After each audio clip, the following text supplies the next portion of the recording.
let's talk about the caged bar chords. Now first, I'm just going to go ahead and play through them all real quickly, and then we'll break them down one at a time. So, C, the C shape will look like this. The A shape will look like this. The G shape will look like this. The E shape looks like this. The D shape looks like this. Now one at a time, we will go through so we can see how the little transformation happened.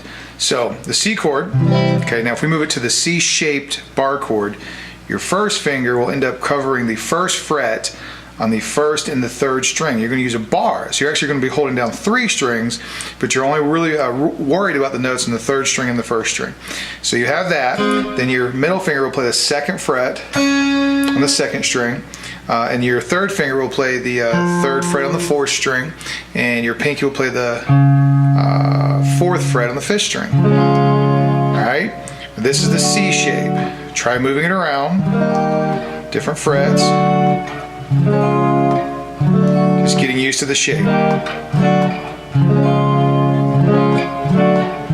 And what happened is here's our C chord, okay? And when we moved it up, the open strings had to move up as well, which is that's where the first finger came into play to hold the chord down. So if I move it back like this, that's the original C. And then when I move it up forward, 1 fret I have to cover the open strings moving up as well. Now let's take a look at A. So breaking that down 1 note at a time. First finger on the first fret on the 5th string. Your third finger is now going to be taking care of the bar. It'll be on the 4th, 3rd, and 2nd string, all on the 3rd fret. And it's okay if it touches the first string, just don't let it fret. Okay? So if I pick that string, it doesn't work. Alright, so 1, 3, 3, and 3. Now just like the C chord, if we take the A chord, we move it up a half step, we get the A shape. So this is the A shape. Try moving the A shape around.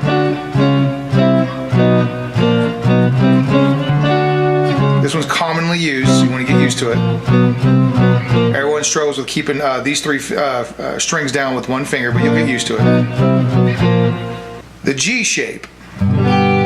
So this was pretty easy to see. When we move this up 1, the first finger moves up as well. We get this. So that's where it comes from. The G shape, the G chord, and we call it the G shape. Alright, so breaking that down 1 note at a time, we have the first finger covering the first fret on the 4th, 3rd, and 2nd string, all 3.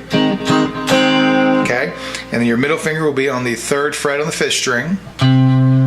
Okay, and your 3rd finger will be on the 4th fret on the 6th string, and your pinky's on the 4th fret on the 1st string. Now this chord is uncomfortable, and you may not use this actual shape, but you will use parts of this shape frequently. Okay, if I'm soloing, I'll have it up here, and I'll be using it all the time,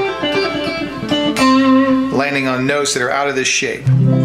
Just chordal wise, if you this is a kind of a Jimi Hendrix type lick, where you would take, this is the A shape of a C chord, and I'm going to move it up, and I get that part. So it's kind of a cool little trick. And by the time you're done, you're really at the G shape. Also another commonly used trick. So this part comes from the G shape, this part comes from the C shape.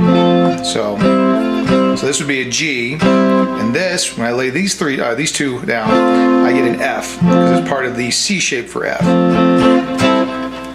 The E shape.